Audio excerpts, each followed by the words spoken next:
let's talk WHL versus NCAA. Two major pathways. Sounds like a plan. First of all, my name's Brady Gaudet.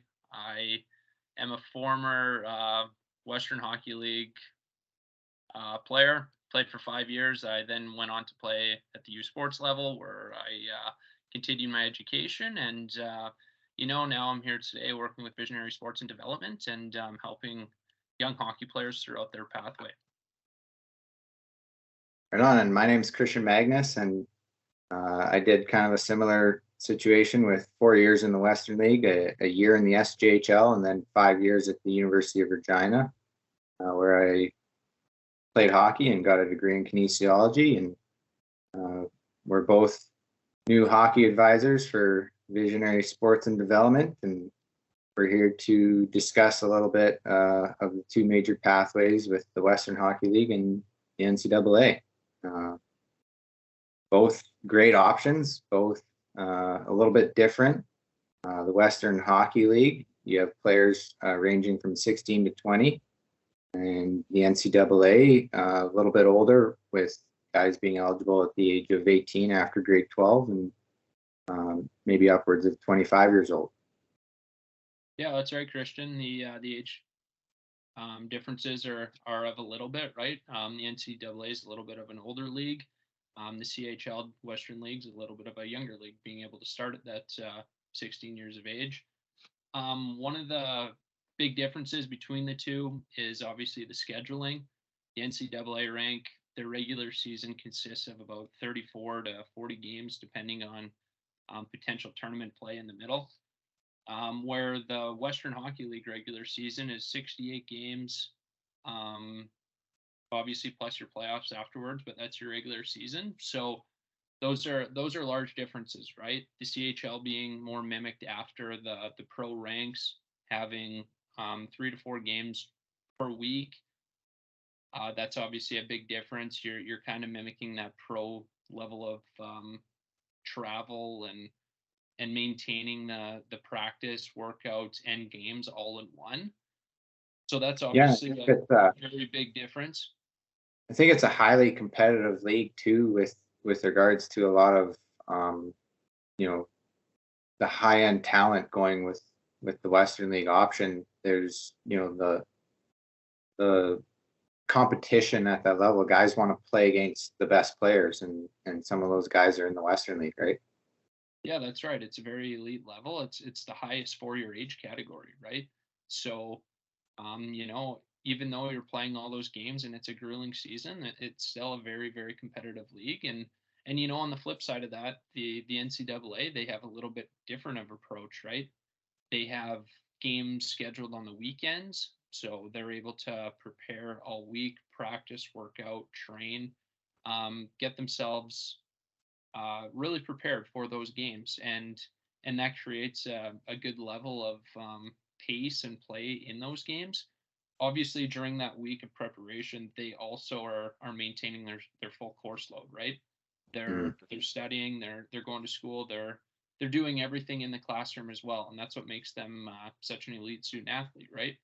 So it's a little bit different. It's a lot of the same, but it's different because on the flip side of that, again, your CHL players can potentially be in grade 11 or 12, and they're still maintaining their high school grades, trying to graduate. And then you'll have individuals who are also taking university classes, upgrading, trying to boost GPA, whatever that might be, along with the community service involvement that the CHL Western League hockey teams do, right? You and I both went through it. You visit a lot of schools, you go to different events, you're at a lot of different places throughout a week, just being there for other people and showing your support in different ways. So yeah, and it's great that you mentioned kind of the academic side of things on the Western League side, with the Western League scholarship and the potential to play U Sports after. But once again, another highly competitive league where if you want to get into certain programs at certain schools in Canada, you're going to need excellent grades as well. Yeah, that's That's correct, Christian. It's ultimately they're both going to come down to schooling. Obviously, there's exceptions. We have our very elite athletes that are going to bypass it all and be sent off to the pro ranks, the NHL, and that's wonderful, right? That's such a that's a perk of both leagues, really, that those players are playing in the CHL and also at the NCAA level, and that's what makes it really fun. You're going to be rubbing elbows with these athletes. Yeah, so you're a young guy. Recruitment for the Western League starts at 14. Your grades in grade 9 go towards your overall GPA for your NCAA eligibility. The big debate of burning your eligibility is another can of worms that we could discuss. But so you're a young kid looking at which pathway, and how do you go about maybe making that decision on which route you want to take? Like you said, Christian, it's kind of the $1 million question, right? That's what every hockey family, parent, kid, they want to know the answer, and there's really no definite answer to it.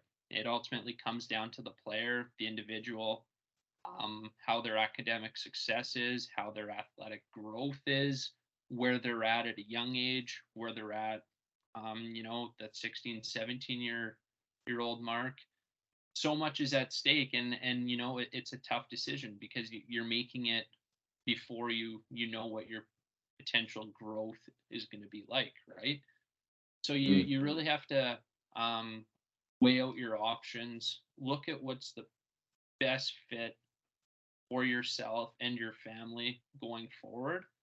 And, ultimately, the NCAA, the Western League, they're going to have all the resources to make you a better hockey player, to make you a better student, to make you stronger, faster. You're going to be around some great people that are going to help you along the way.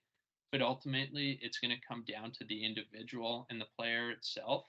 And that's also what we have to remember. It's going to come down to the work that you put in, the people that you're hanging around with, people that you're doing everything with and following, and yeah, it's going to come down to what suits you the best. Awesome. Appreciate the advice. Thank you. Fun.